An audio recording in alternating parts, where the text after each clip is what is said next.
right also. So we move on. I'm going to say, I'm not going to go through details of all the slides. You can read the slides later on. We'll go to the main parts. So we have this initial part of this year was all palm oil, palm oil, palm oil. Palm oil going at a premium of over $100. Palm oil's core demand gone, but palm remained steadfast. Couple of months, more than 6 months, palm was there. What it said is, the oil market has evolved beyond the traditional fundamental narrative.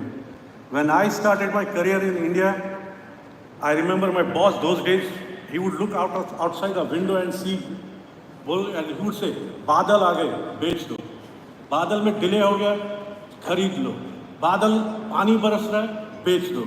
So days of those बादल आए, बादल गए is gone. Now it's all about weather models, weather satellites, how fast you are able to analyze the impact of what is not known. What will happen to the weather, that has a big impact now. Technology is playing a big game now. Technology drives the futures market now. Even 25% of our open interest in futures market is driven by technology, AI. Policy shifts, another major impact. We are now under the tariff regimes. Then we have Indonesia's tax and export levies which keep on month changing, and same goes with Malaysia. But Malaysian impact is marginal as compared to Indonesian, where Indonesian tax and levy structures can jump easily $25 to $50 month on month. So as a trader, we have to be continuously on the toes to anticipate what will be the trade, export tax and levy next month. Speed, agility, innovations are another part of our decision making day to day. I like what Mr. Somnath said about how much he has to look at it. Same goes for a palm oil trader. Palm oil trader's life is very, very challenging. From an Indian perspective, when an Indian buyer buys, he looks only at BMD, then says, BMD बढ़ गई, BMD घट गई, भाव गिरा दो, भाव बढ़ गए. But how do we come to those prices? How do we arrive to that CNF prices? Benchmark is BMD, but then we have to look about taxes. Taxes in East Malaysia is different. Taxes in Peninsular Malaysia is different. Taxes in Indonesia is different. Month on month, tax changes. Then prices, local prices of Indonesia is different in Kalimantan, different in Sumatra. Then we have to look into ships. Then we have to look into the currency, ringgit dollar, rupiah dollar, all these things, and then we have to come to a price. But for India, it's very simple. BMD बढ़ गई, बाजार बढ़ना नहीं चाहिए. BMD घट गई, $10 घटा दो, $15 घटा दो. That's not going to end here. That's going to continue. That's the way we deal, and we are used to this. This we all know. These are the impacts of first half of the year. Major impacts were palm oil's production, palm oil maintaining premium, soft oil growing a lot, demand rationing from India, demand rationing from other Africa, Middle East. Most of the countries rationed their demand mainly because palm went to premium, and then we had this currency issues in many countries. Tariffs. OPEC moved to increase biofuel. OPEC moved to increase the crude petroleum production, which was quite surprising, knowing that they didn't want to raise the crude oil prices. Stronger ringgit impacted prices, impacted BMD, which left BMD down, but in US dollar terms, prices remained higher. Freight market, which was moving in a very high range in last year's last quarter, but once the demand from India slumped, freight market started tumbling down. But Q2 production, lower Q1 production started growing in second half of the year.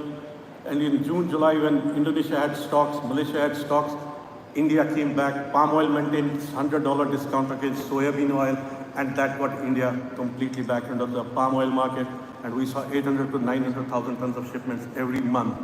In the beginning of the year, when palm became expensive, at origin we did have this concern that we might lose our core demand, because we were saying India's core demand of 400 to 500,000 tons of palm oil will always remain intact, irrespective of which way soybean oil prices go. But that demand also slowed down. What was quite surprising that when what we realized, palm oil $100 नीचे कर दो soybean oil के सामने तो आपका palm flood कर देगा वापस. And that's exactly what happened in June, July. Palm is back to its original demand, palm is back to its core demand, and that's happy to see that crude palm oil is also back to its core demand. And happy to see Indian buyers, IVPA, solvent extractors, all associations happy in seeing crude palm oil coming back to India. Soft oils, we know very good production in South America. That helped a lot in the initial part of the year when it became discounted, and that was main. It helped India in meeting its demand and taking palm off the shelf. Dynamics of trend, like I said, India, when prices of palm became premium, demand shifted to soft oils, and that did impact in the first 4 months of the year, but then bounced back.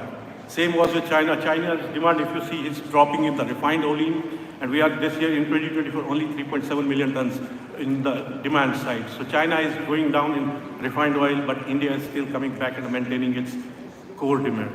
That is close to 8 to 9 million tons of oil. This was price differential. When price $100 difference, palm became premium. Palm maintained it for quite some time, and then soya took over most of the places. This is the price spread between the three oils, what we saw over the years in last few years. Like I said, freight market was going very high in last quarter, but tumbled in the first half of the year mainly because of the Indian demand. And then we had those small vessels in the market, and then they disappeared because there was no taker, and then they had to come back. And now freight is slightly going higher because June, July, there was big shipments to India. That gave a freight market a boost. Any one of you who deals with Lorix, it was one of the best examples of anybody who wants to feel the price volatility, the pain of volatility, what a trader has to go. Crude palm oil and crude coconut oil spread generally trades between $200 to $300. But this year, it broke all records. $1,200 difference between crude coconut oil and crude palm kernel oil. This was the spread when it was close to crude palm kernel Malaysian origin was trading at 450 pickle per pickle, and that price, the spread was close to $800. And we thought that okay, it won't go drop any further, but it will recover now to narrow down the spread.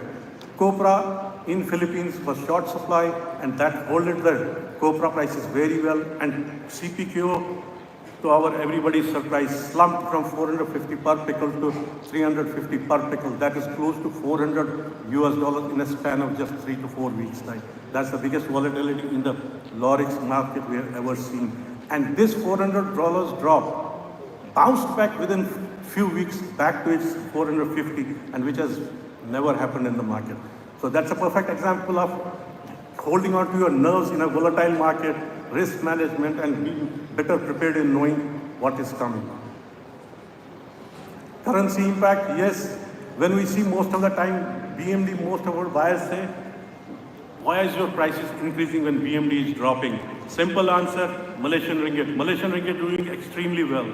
It went down to 4.12, but then it recovered back to 4.25, now trading close to 4.21. Malaysian economy is doing very well. Political stability and all is helping towards a stronger ringgit. And anticipation was that ringgit might break 4 to a dollar.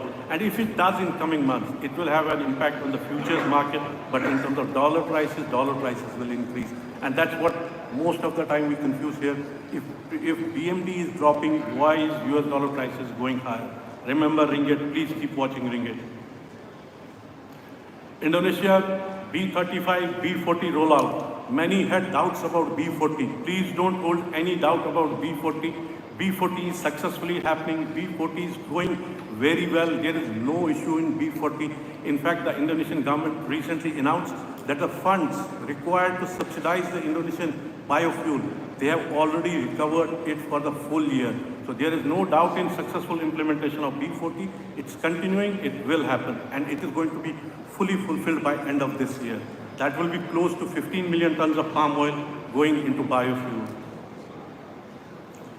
EUDR, European Union Deforestation Regulation. It was supposed to be implemented this year in the beginning of the year, but was delayed for a year. Very critical for Europe. Anyone exporting anything to Europe from India, which has any ingredient out of these 7 commodities listed here, cattle, cocoa, coffee, palm oil, rubber, soya, and wood.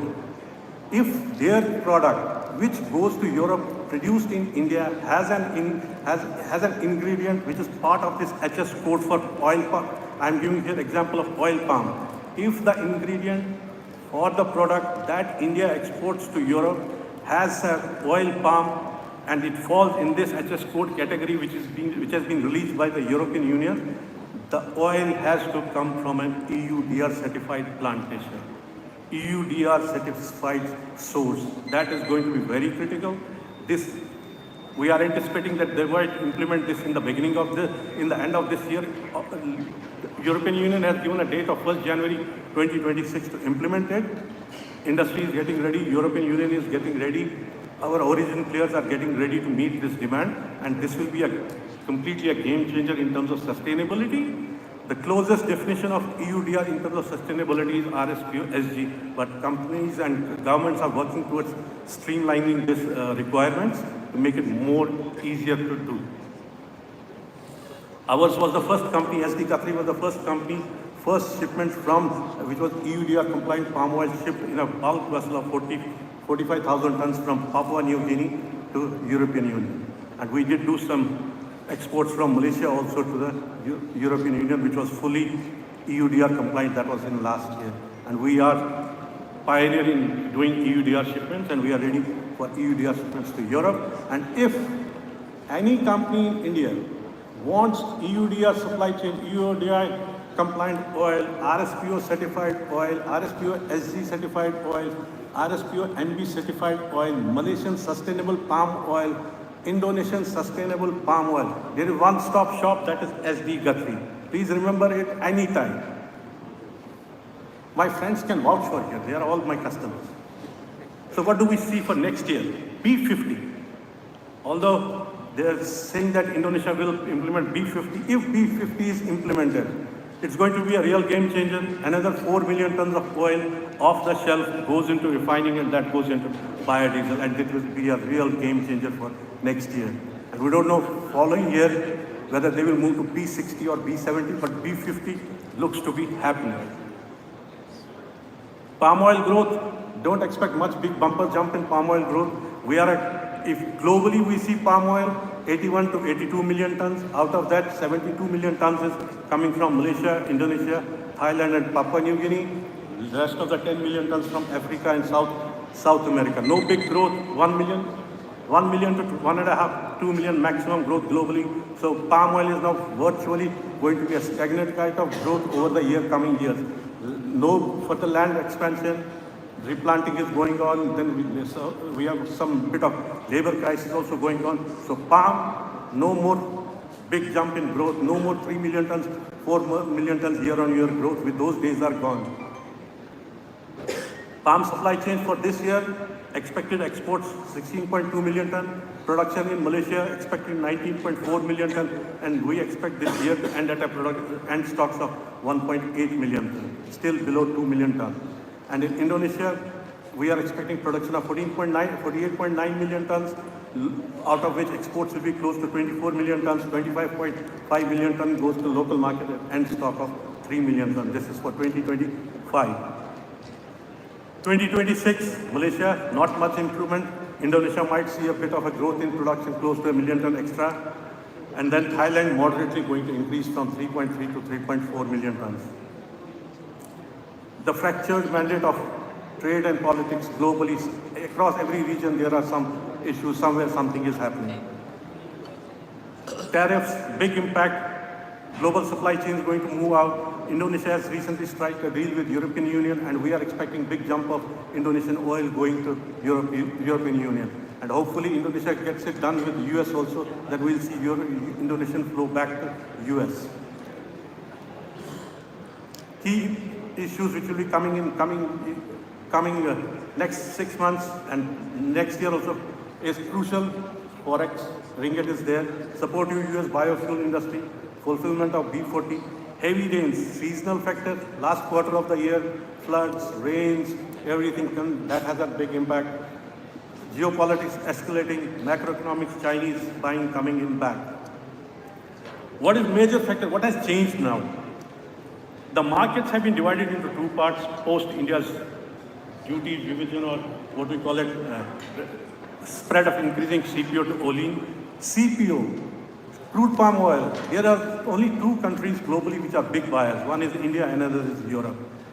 And then there is local refiners in Malaysia and Indonesia who need crude palm oil. So we have 4 countries vying for close to 60 million tons of oil, and refining capacity of Malaysia, Indonesia close together 150 million tons, doesn't include Indian refining industry. So if we include India also, and European refining also, for 70 million tons, we might be having more than 200 million ton refining capacity.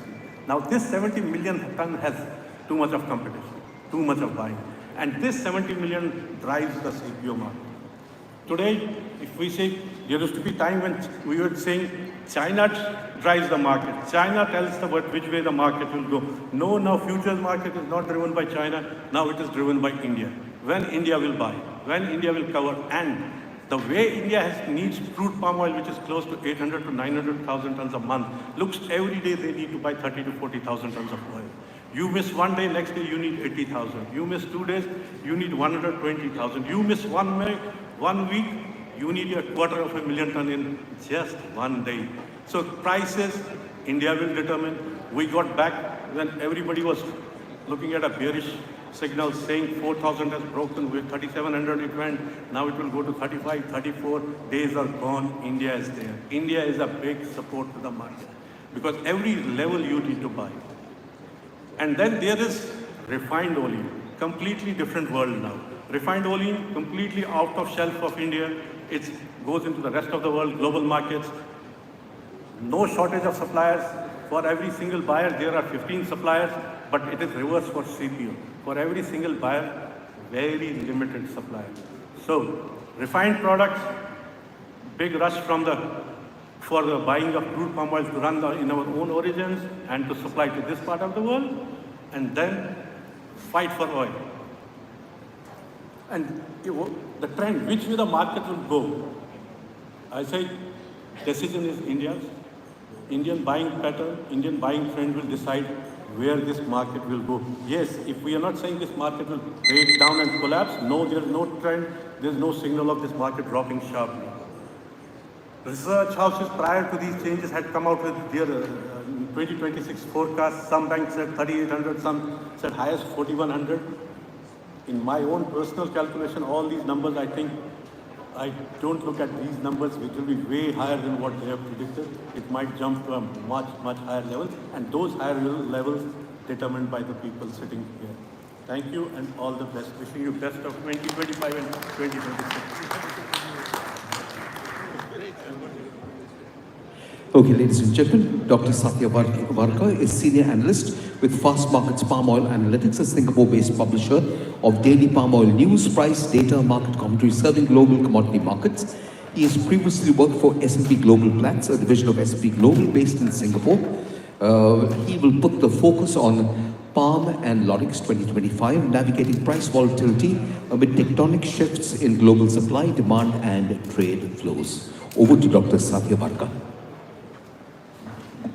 Thank you, Mr. Chairman. I was going to use that time. So, good afternoon, ladies and gentlemen. My name is Sathya from Fast Markets, and I'm here to talk a little bit, present to you what I see as the palm oil market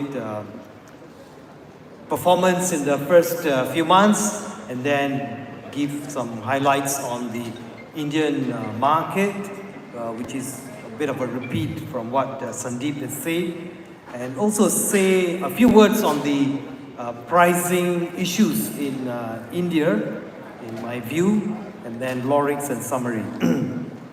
So we start with this slide, which shows the Indian palm oil imports in the first 8 months of this oil year, from November to June. As you can see in this year-on-year change, palm oil imports are significantly down. Palm oil imports into India are down at the lowest in 5 years. So this is a big issue here. Overall edible oils are also down, which is running at about 570,000 tons lower in the first 8 months of this oil year compared to the previous year same time. So the oil that has captured the market and made major inroads is soybean oil in India. This chart shows you the performance of the third month, active month on Bursa Malaysia. As you can see, the red line, the prices are within the long-term band range, which is about 4,000 ringgit.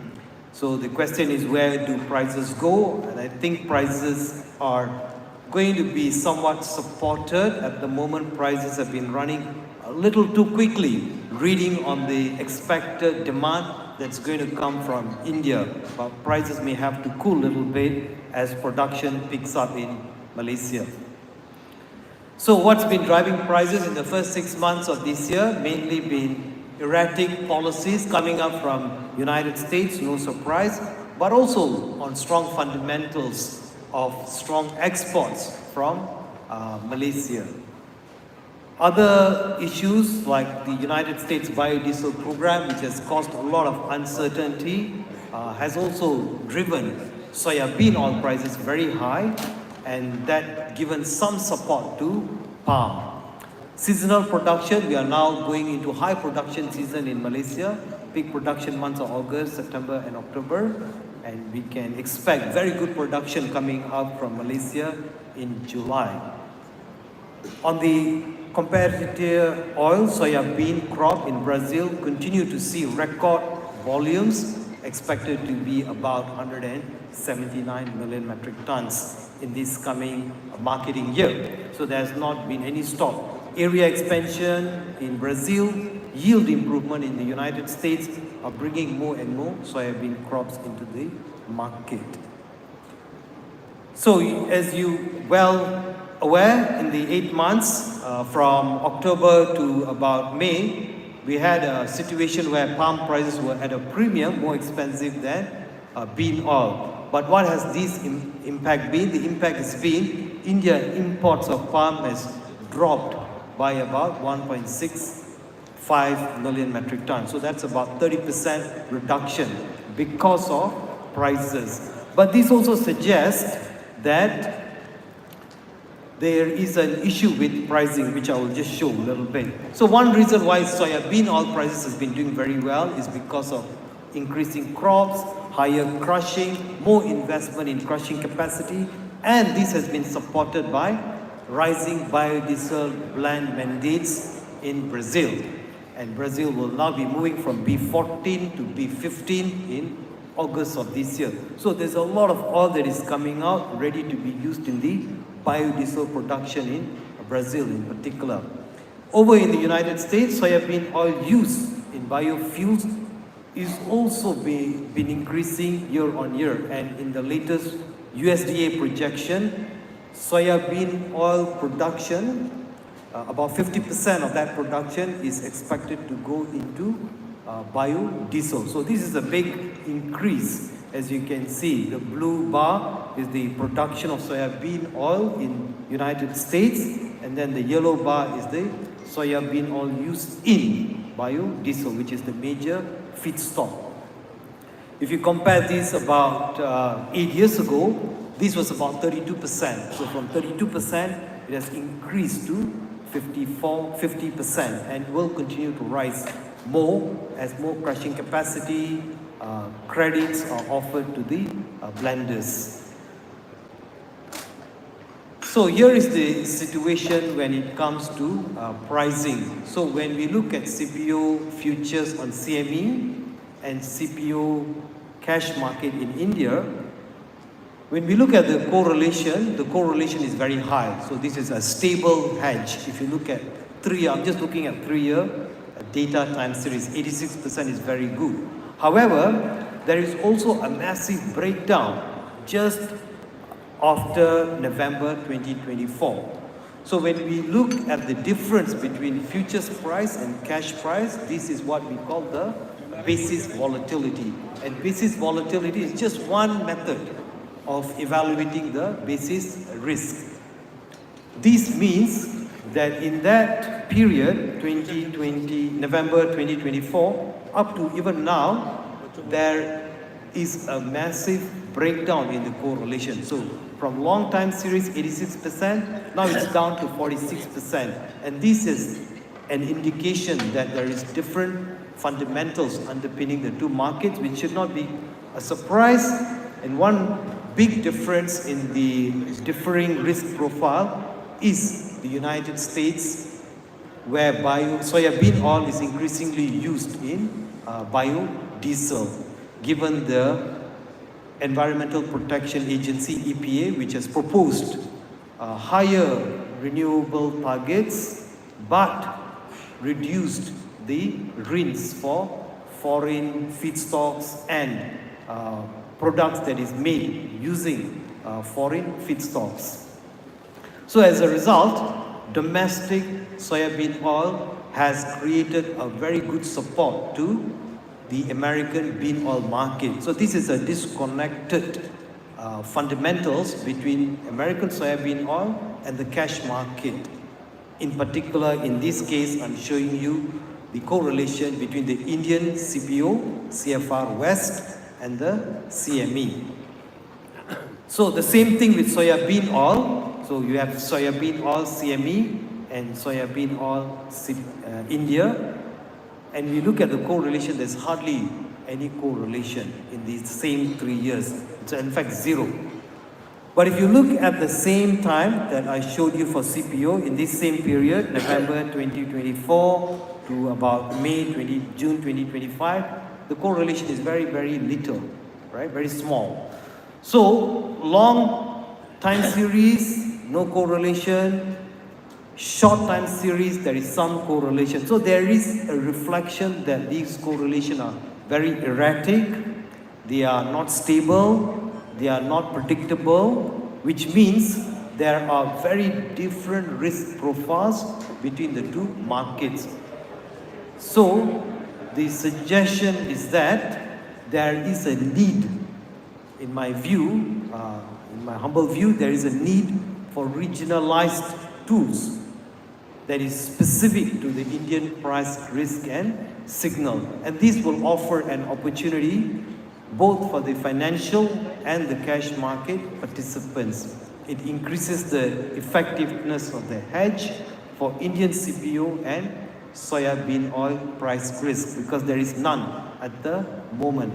So when we look at the difference between the futures and the cash, very high spread means the volatility is very high. So you can make a lot of profit, but you can also face huge losses. So there is a need where there is a mechanism where the futures and the cash price hedge is stable, so that you can then manage the risk carefully. If you do not have this, if there is none available, then this is the situation we will face. We will face India not stopping, but slowing down buying of palm, slowing down buying of bean oil. And at the moment, the situation in India is like this for edible oil stocks. Here I'm comparing year on year. So in the last about 20 months, Indian edible oil stocks have been in massive deficit, which also indicates that India is severely undercovered, and that means there will be increased buying in the next few months, next 2-3 months before the festive seasons like Diwali comes in October. Production forecast for Malaysia, I have about 19.4 to 19.45 this year compared to 19.34 last year. So this is a very small increase, not a significant, not a noticeable increase at all, reflecting all the problems that has been mentioned before: yield, mature trees, lack of replanting program, and so on.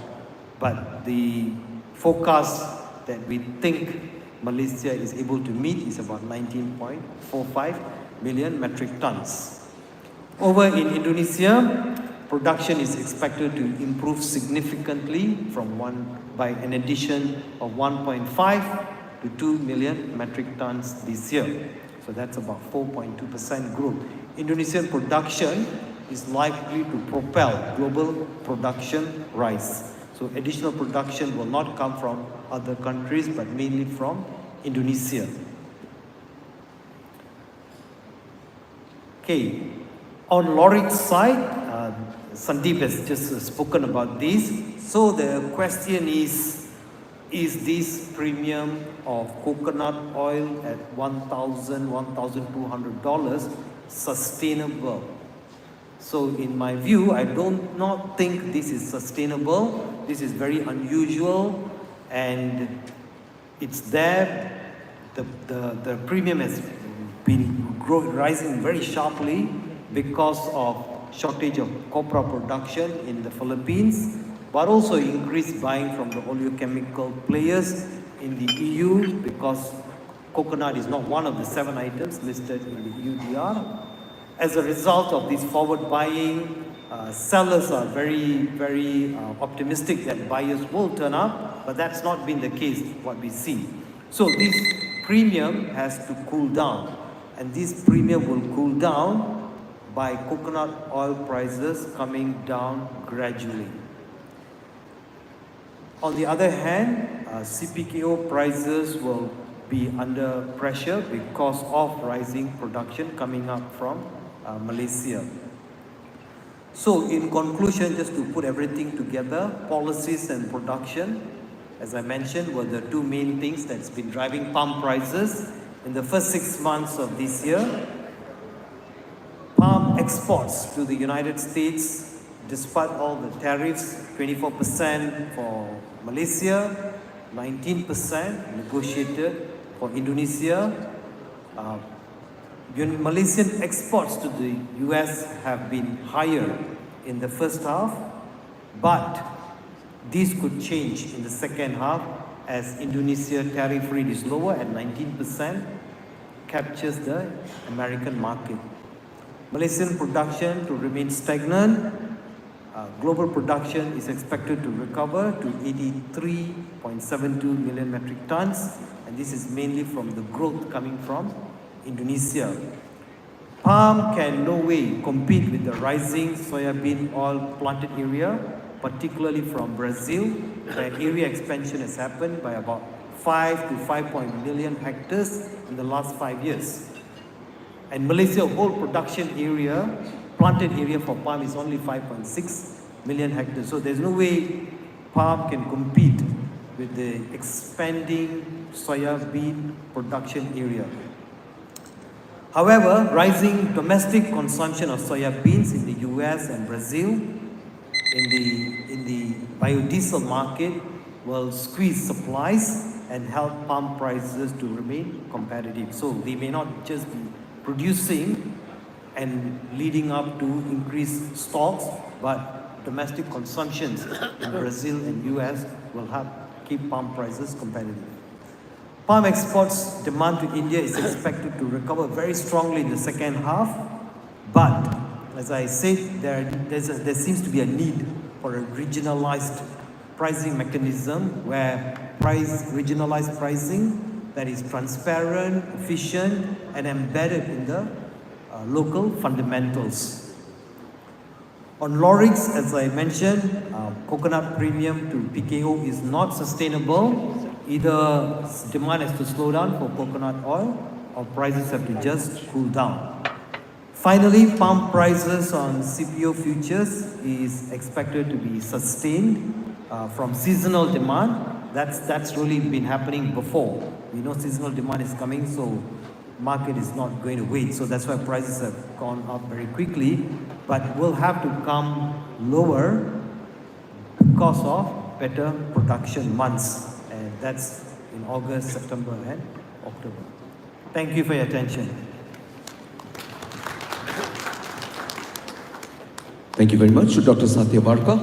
I would now like to invite Dr. Julian McGill. He is Managing Director and founder of Lennox Economics, an advisory firm focusing on the economics of crops, agricultural commodities, and the value chains with a focus on palm oil and the lauric oils, as well as the many downstream derivatives. Beginning his career with LMC International, Dr. McGill is a globally recognized authority on the economics of oil palm. He is a member of the Incorporated Society of Planters, a council member of the Malaysian Estate Owners Association, and on the advisory board of the Sustainable Coconut Partnership. Over to you, Dr. McGill.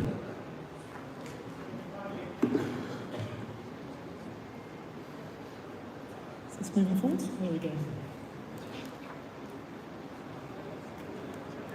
There we go. Palm oil. We prefer not to look at palm oil production month on month because of the seasonality inherent in the crop. So this is year-on-year changes in palm oil production in Indonesia and Malaysia. And the main point I want to make here is that the palm oil recovery has already happened.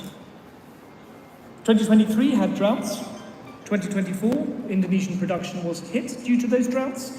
But in 2025, we've already seen a strong recovery, interrupted in the first quarter by very short, sharp, heavy rainfall that has had no lingering impact on production, and by some issues in Malaysian production. But overall, the first half of the year has seen extremely strong improvements. Yet, palm oil exports have bounced back extremely quickly. There has been very little pressure put on pricing. Stocks have not accumulated because it turns out palm oil could buy its market share back in India very quickly. Palm oil can't go to a premium over other oils at the moment in our view, but it certainly doesn't have to come any lower. If you look at our forecast, we are expecting Q3 still to see improvement year-on-year in Indonesia, but by Q4 we will be seeing year-on-year declines. The trees will be relaxing. We talk about July production. July production is up in Malaysia, probably up 4-10%. But if you look on a daily basis, taking into account the additional days of harvesting in July, and you look at yields, it is already declining. Production is already coming down. So we don't see pressure on palm oil pricing. We see it staying at the 4,300 ringgit range. The only poor side has been very weak exports to China, but we can explain those if you look at the momentous amount of Brazilian soybeans that have been crushed inside China. China has a glut of soybean oil. So we're already over the worst in terms of the recovery of production in palm oil, and it has not put immense pressure on prices because of this gaining back of export market share. Now, as with the previous two speakers, we are all fascinated by what on earth is happening in the Lorex. I'd stress 2 points here. One is, it's not just that CNO prices have gone up, it's that PKO prices have come down. Why have PKO prices come down so sharply? I think to understand that, you need to understand a bit of what's been happening in Malaysia. We have had 60% of Malaysian fatty alcohol production knocked out by a gas pipeline explosion. That was on the 1st of April. But there were 60 days of force majeure, followed by Gas Malaysia's inability to get the pipelines running at the right speed, which led to a large amount of PKO flooding onto the market, which brought down prices. Now, we've recently had a slight uptick, and again, I would stress that a lot of this is due to the extension of sales tax to PKO in Malaysia, which is causing problems with export volumes. You can get an exemption from sales tax by exporting, but very few companies are registered, therefore they're all having to hold back on exports at the moment. So if you see, it's very small here because this is a long run diagram, you see that little uptick there, that's really down to this problem around. And if you look at the spread between Indonesia and Malaysia PKO, you'll notice they've come right together because of difficulties exporting out of Malaysia. My view is we are seeing fundamentally weaker PKO demand. We know there is reformulation in fatty alcohol. Whenever prices get high, you see reformulation, we are seeing people pulling back. We haven't seen particularly strong specialty fats demand for PKS. So overall, we think that this is a natural decline. That brings us to the question of why on earth are coconut oil prices so high? Or put another way, who is buying coconut oil at this spread? My view is almost no one is buying coconut oil at this spread. There are maybe a few specialist vegan food suppliers who buy in containers who are still buying. And then there is the Filipino biodiesel policy. Of all the crazy biodiesel policies in the world, it is by far the craziest. And those buyers don't care because they are reimbursed based on the coconut oil price. So you have a market that is extremely thinly traded. I would suggest to you that these coconut oil prices are not really real prices. There is almost no transaction occurring at this level.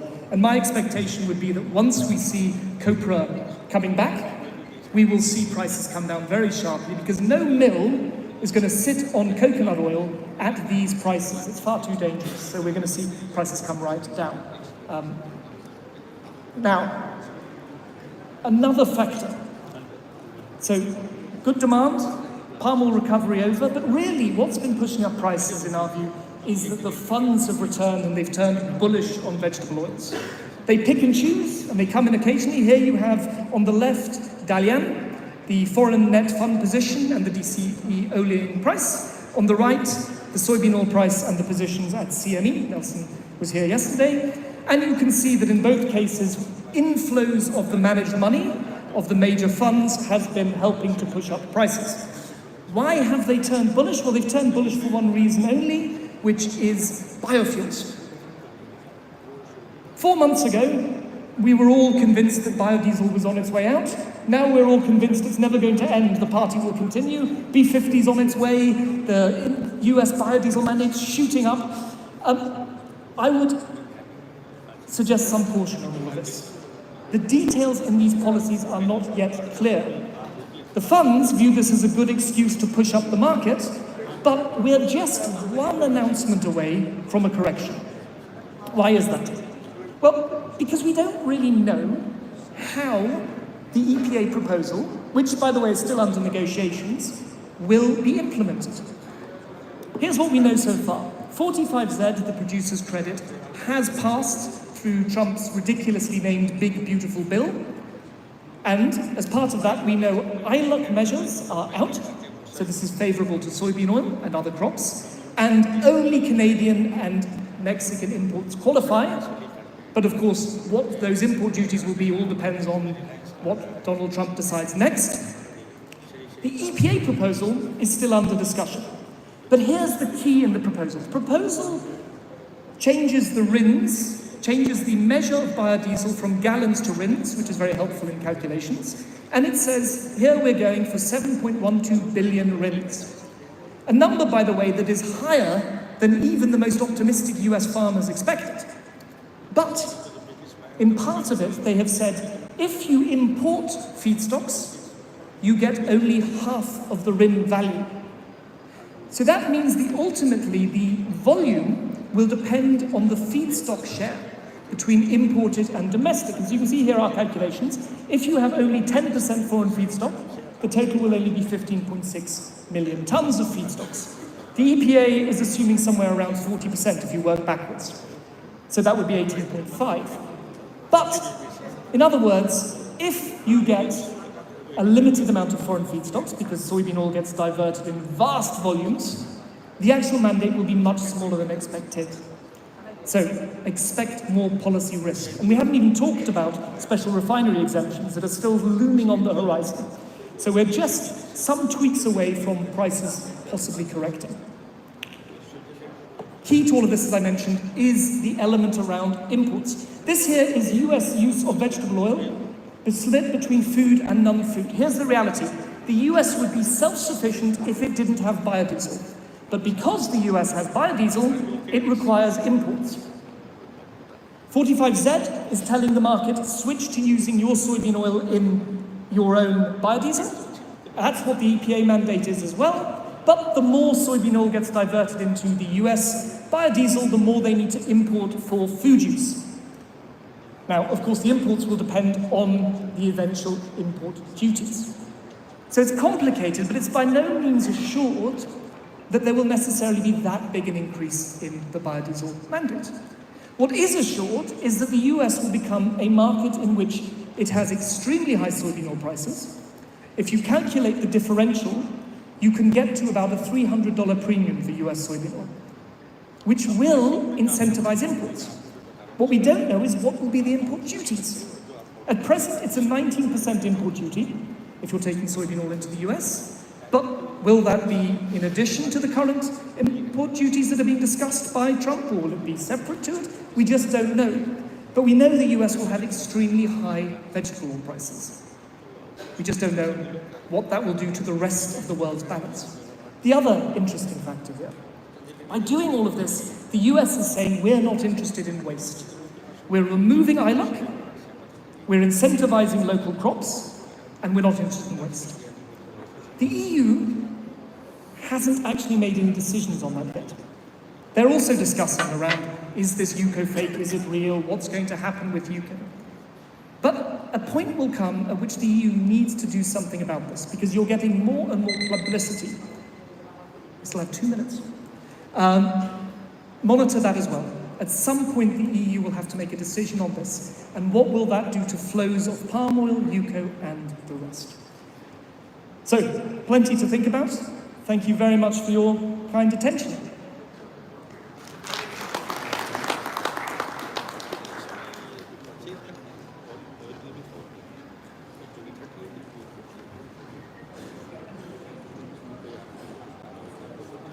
Thank you, Mr. McGill, for that very insightful presentation. Ladies and gentlemen, we now have a presentation that will put the focus on global shocks and shifts, major macro forces defining the edible oil landscape. Mr. David Milker is Senior Analyst and Member of the Board of Directors at ISTA Milker GmbH Oil World in Hamburg, Germany, a leading research organization founded in 1958 that provides authoritative and credible analysis of global supply, demand and price, statistics and forecasts for all major oilseeds, vegetable oils, animal fats, oil meals and biodiesel to clients in over 100 countries. He also worked in various agricultural firms in Switzerland and Southeast Asia. Over to you, David Milker.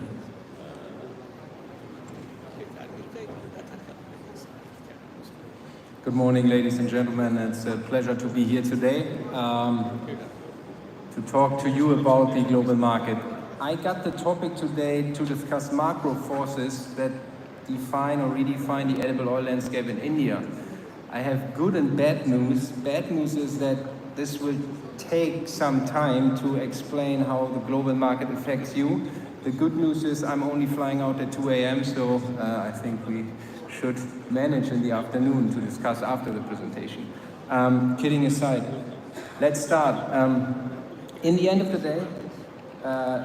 day, we can discuss tariff conflicts, trade wars, political conflicts, but for you as an edible oil consumer, edible oil buyer or refiner in India, you want to know what does this mean, what does those outside factors mean for the spread and for the prices of palm and soybean oil. And you can see here in the chart, this is the daily price spread between the two oils. We have seen quite an unusual situation in the past 12 months where for some time soybean oil was trading below palm oil, and there was a question or debate in the market whether this could become a new normal because of the biodiesel mandate in Indonesia, or whether the price spread will change again. And we are of the clear opinion that palm oil cannot sustain a premium over soybean oil for a long period of time simply because of this volume of the trade flows. And I explain this to you later in the presentation. So for you as a buyer, it is very important to understand not only the palm oil fundamentals, but also the soybean oil market, and of course also what is happening in sun and rapeseed. To explain the fundamentals in the market, I think this is a perfect chart. This is the edible oil index and the oil meal index. Yeah, what does it mean? This is the relative price change for edible oils, blue line, and oil meals in the red line. And I think this explains perfectly where we are at the moment in the market. Yeah, we have an oversupply of soybeans, 19% oil content. So by crushing more soybeans to satisfy oil demand, we create a surplus of meal which has to be marketed and which has to buy market share from grains via price discounts. So oil meal prices are going up, edible oil prices are increasing, and unfortunately, due to the structural problems in palm, this will be the new normal, and this will be something that will greatly impact the Indian market in coming years. I skipped this, most of you know. Oil world, important, we don't have a trading position. This is something I want to point out. Briefly, the US, yeah? What is the impact of the trade war and the trade escalation? Of course, the trade war is important for Indian GDP growth, yeah, because it will affect industrial sectors.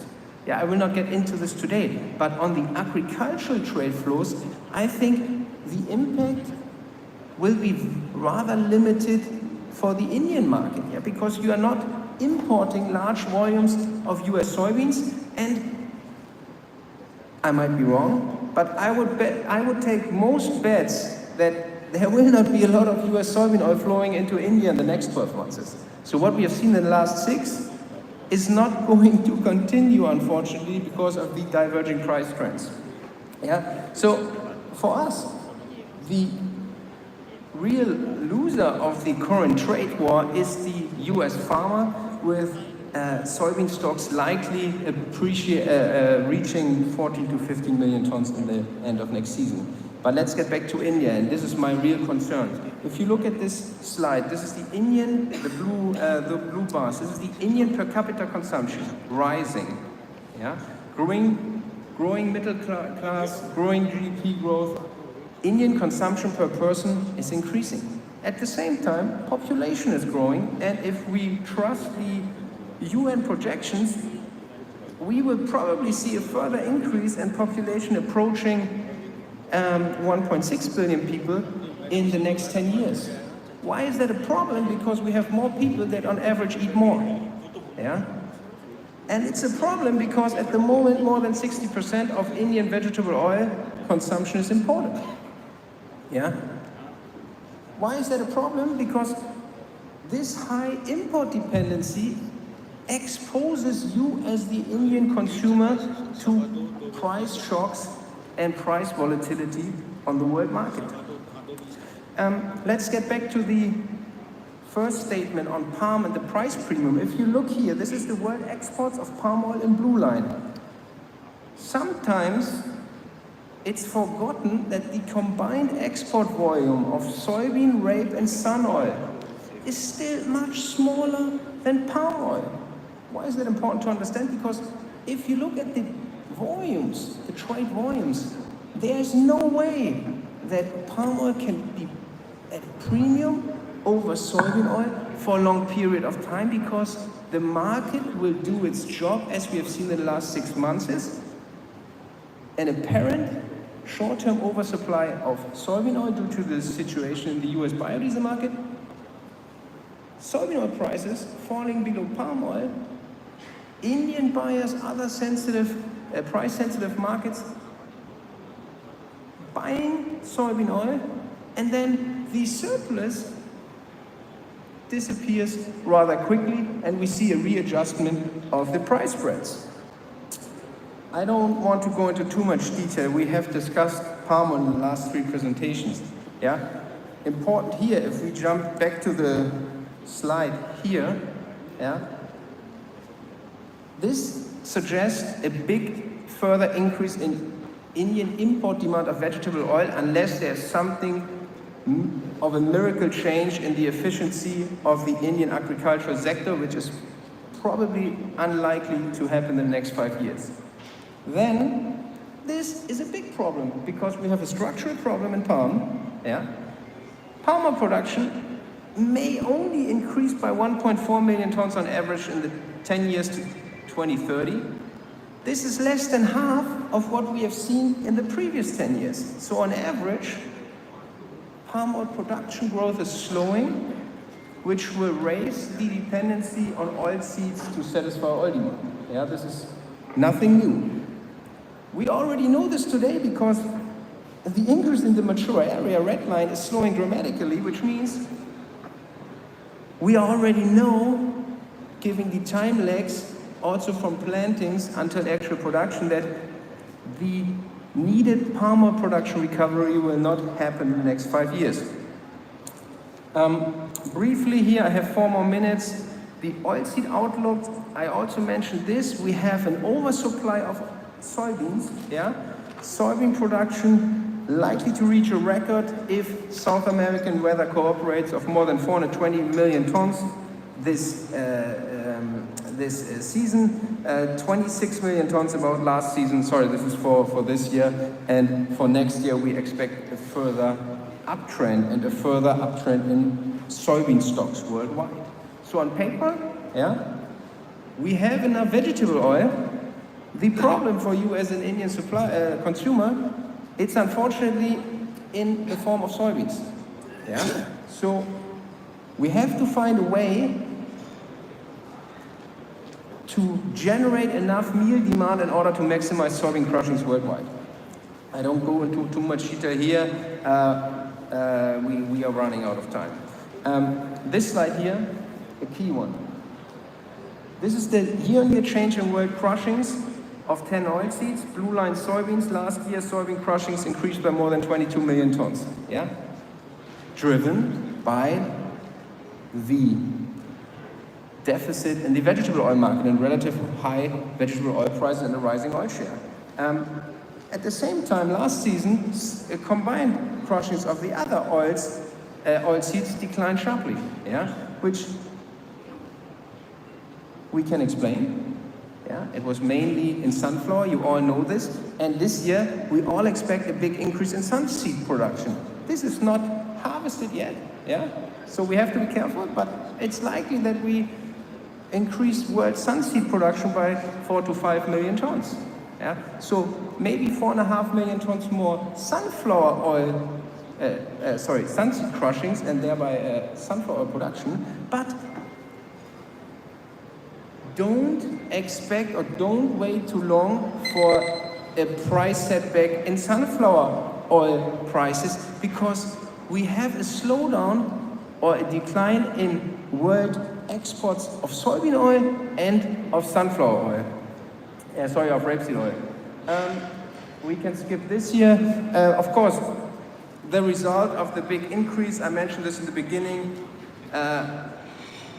Argentine soybean meal prices falling to the lowest level in more than 10 years, at the moment $290 to $300. Probably we have not seen the lows. We consider it likely that soybean meal prices in Argentina decline by probably another $15 to $20 in the next months. Why is that important? Because if Argentine soybean meal prices decline further, it makes it even more complicated for the Indian crushers to export their oil meals. Yeah? And if Indian crushers don't export their meals, Indian oilseed crushings may stay below potential in view of the crops, yeah? Thereby raising the import demand for edible oils further.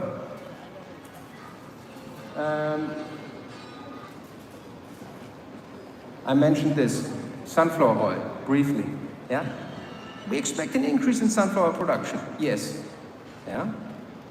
However, this increase in sunflower oil crushing, sunflower seed crushings, may allow for an increase in world exports of sun oil of 1.5 million tons, which seems to be a lot. However, don't forget that it's not only India who might be interested in Black Sea sun oil. Yeah?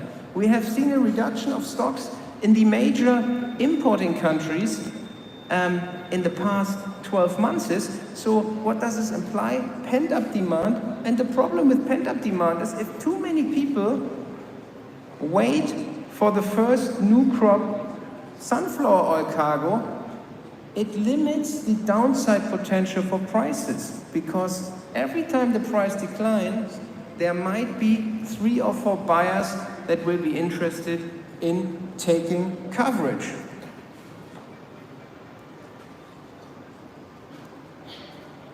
We can skip here the bullish story of we are running out of time. So Julian covered this US story. I think what is important here is also to point out widening of the spread. So be careful when you hedge your soybean oil on the CME, because we consider it likely that the South American basis will widen further, which will make hedging more difficult. And for us, the bullishness in the US market, and of course the small refinery exemptions are one of the key parts of this debate. But for us, it may be a very risky approach as a buyer if you assume in your current analysis that the US administration will give large, small refineries exemptions later this year, creating a bearish price movement. Because don't forget, in a budgetary tight situation, the US not giving or giving only very little small refinery exemptions is a very cheap way for the US government to subsidize the farmers or make the farmers happy. Yeah? So political debates can play into this as well. So let me come to a conclusion here. Sorry, I'm 2 minutes late.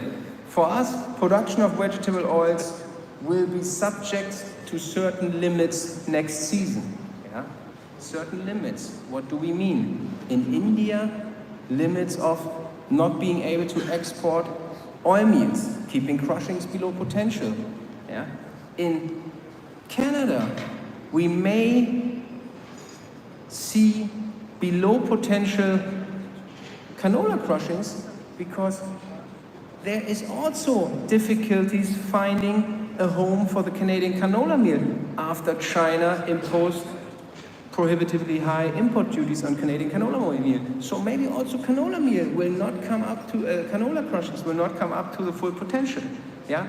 Palm oil production, as Julian pointed out, probably already peaked. And we all expected a palm oil recovery in the first half of 2025, which we all associated with a setback in prices. So if we now go back to November or early January and look at the prices yesterday, prices even increased. Yeah? So what does that mean for you as a buyer? And again, we don't know what happens in the US. There's a lot of uncertainties. We also don't know what happens in sunflower oil in the Black Sea. But from today's point of view, you should ask yourself the question and make your own assumptions. But is the current risk of price increases higher than the potential downtrend in prices? And then you have to find the bearish factors that you use for your price analysis. If we can help you with understanding the market, kindly reach out to us, and thank you for your attention. Again, sorry for going over the time limit. Thank you.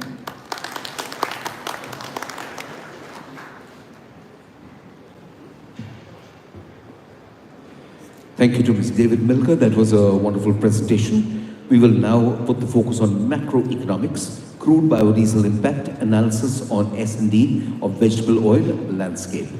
Please put your hands together and welcome Mr. Nagaraj Meda, founder and chairman and managing director of Transgraph Consulting Private Limited, a globally reputed commodity price and risk management consulting firm, serving many crushing plantations, refining, FMCG, personal care and auto ancillary industries. He is well recognized as an authority in the field of price forecasting using mapping the market thought approach. He is also a pioneer in introducing the concept of value at risk through proprietary software TransRisk. Over to Nagaraj Meda. Good afternoon. I thank IVPA for giving me this opportunity. I appreciate the huge hard work and effort which the IVPA team and Desai sir has put in for this particular thing and for organizing this in a very clean and neat fashion. So let's log into my presentation. So this is the new dashboard that we have made because there are a lot of data points and analytics. Based on this analytics, the decisions have to be taken. So the main thing is the biofuels consumption has substantially increasing, and it is creating an imbalance in the overall S&D and creating a bullish picture. So looking at the biofuel dynamics in United States, Brazil, India, as well as in Indonesia becomes very, very important. And so today I'm going to talk about briefly about the Vegetable Oil Processors Association challenges in terms of the margins, and then subsequently on the market analysis and price forecast. So to start with, Last year in IVPA conference, we said that the BMD prices will go up to 4,000, 4,025 ringgit, and then it will fall towards 3,600 ringgit by August 2024, and then after that it will turn higher. This was our forecast. Then on CME soy oil, we said that the market will trade in the range of 44 to 47.5, and further weakness possibility is there until 42. So as you can see, the actual prices have almost like spot on, like BMD during the period which we mentioned was 4,003 ringgit, and then subsequently the market was came to the low of 3,638. So the reason why I'm mentioning is that, you know, the accurate forecast was possible not because of any of the individual greatness or luck. The accurate forecast was possible based on the data analytics and our mapping the market that approach. Then you can see on the downside, we introduced an AI/ML model because we are using the DNN network, neural network model. 15-20 years back, when there are 10 variables which are impacting the prices, you have to give a regression coefficient, meaning you have to give weightage to various variables. If you change one, the remaining 9 will again change. That was a big challenge. But today, with the neural network model and the hidden layer concept, the weightages will get automatically changed, and then that is substantially adding value to the decision making. And the mustard oil forecast which we gave, you can see that it kind of came spot on. So let's just focus on today. See, in terms of protecting the margins and building it, because over a period of time in India, we have multiple focus areas. So if you see the last 10 years, okay, as compared to the cost price, Olin prices traded at 4,209 rupees per ton, higher than the cost price. So you are having good parity in terms of the Olin, but RBD stearine is eating away that margins in the sense that for every ton of stearine that you process, you are actually incurring 1,566 rupees per ton as a loss. And PFAT disparity was in the last 10 years 950. So while there is a gross margin of 1691 positive, but after deducting the processing cost, your net refining margin is kind of neck to neck. In FY25, we made a loss of 956 rupees as a net refining margin. But this year, margins have been reasonably well, and the main problem is you have to attack the stearine disparity which is there with you. The stearine disparity has to be addressed, and now RBD palm stearine is being used for biofuel. So instead of asking only for a higher price for the biofuel, you should also ask and demand from the government some tax incentives, basically. At least 17.5% of the duty that you pay, the moment you use for the stearine, you ask the government to give it back as an export drawback or something. And also, we should also learn from the Indian government, from the United States government, which are giving $1 per gallon tax credit recently, and now are almost $0.8 per gallon tax credit. So at least at our PAT margins has to be improved for our processing association. So indirect incentives is also something which we should focus on, apart from asking about direct duty, is what the key takeaway is. And then last year, the CPO VAR per ton was almost 1745 rupees per ton, which is, your margin is around 690 rupees, whereas your risk is at 1745 rupees per ton. So that increases the scope of the trading and risk management in a significant way. But many companies are thinking that I will also run like a jeweler's hedge model, where in the long term my prices will significantly increase. So I don't hedge, I keep building this stock, and maybe 2 years I will make loss, next 3 years I will make profit. Is it correct? But if you see this data, it is a myth, basically. So the food prices doesn't increase like gold consistently over a period of 10 years. The 10-year CAGR of refined soybean oil is only 7%. And the refined sunflower oil 10-year CAGR, that is compounded annual growth rate, is 5%. And in 5 years, it was only 0%. Means in last 5 years, sunflower oil prices have not gone anywhere. Maybe in 1 year, slightly bip, but again it is coming to the same level. So building the profits on a day-to-day basis at the row level is most important thing. Now, If you look at, so that's why I want to highlight that the jewelers model, the hedge model, what you call it as, is only a hope, and most of the time, the MIS which you do in Excel is only to report and not to decide, basically. So the way, and you taking the decision saying that ठीक है मैंने 1000 में भी खरीदा 900 में average किया तो मेरा price is 950. That weighted average is a myth. You have to allow the trading desks to make profit at each particular line item level, for which you need to invest a lot in terms of the software and resources. So in terms of the price drivers, my predecessors have significantly spoken about the biofuel consumption and then the policy. But I will briefly touch base mainly on the EPA mandate in United States. The total biofuel mandate in 2025 from 19.8 million tons, it is increasing to 25.7 million tons. So we had almost 32% usage of the soybean oil in 2025, and it is expected to go higher towards close to 40%. So what does it mean? It means that there is an incremental 4 million tons of soybean oil consumption that is going to come, and you can see at the global level, the palm oil food consumption is expected to be 54.1 million tons, and biofuel consumption or industrial consumption is going to increase by 3.4% to 31 million tons. Soybean oil consumption is going to increase, the industrial consumption of soybean oil is going to increase by 33.4%, which is a significantly big jump, which is going to imbalance the market and which is going to make the market very bullish.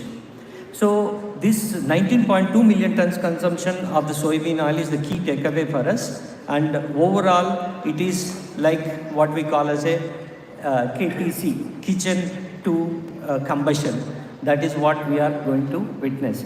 So, and even in India also, we are now doing a little bit of almost 0.6% blending in the diesel and 20% blending in petrol through ethanol.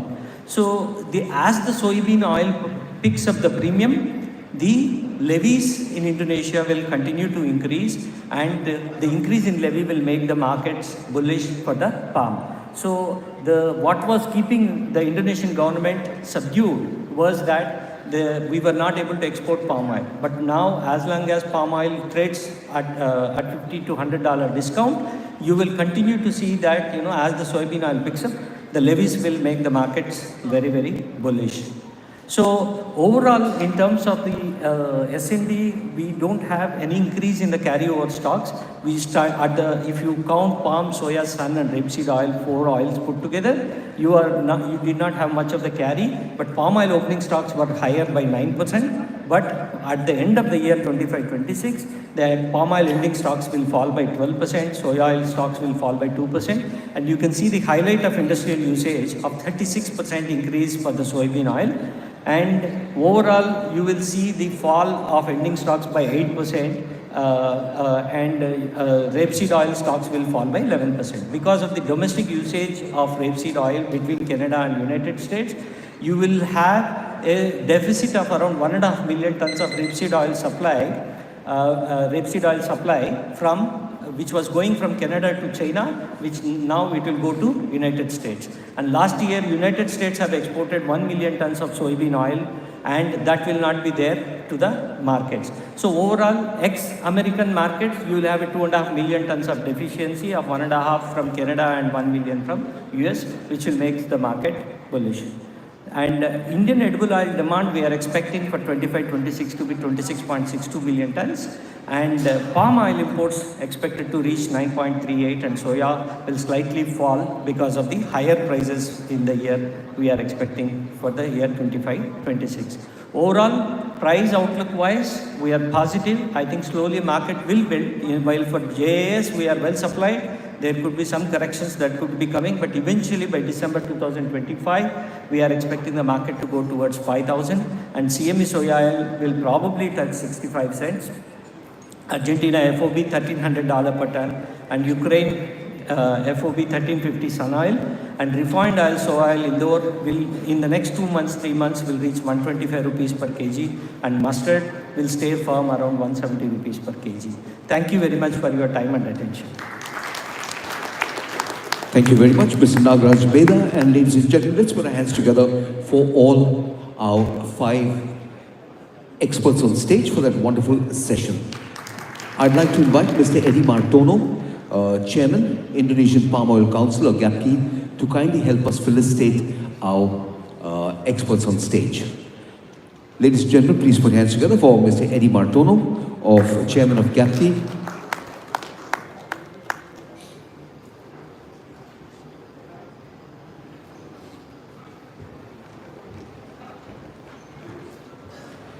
We'll begin with Mr. Sandeep Bhan, in the order of presentation, of course. Mr. Sandeep Bhan.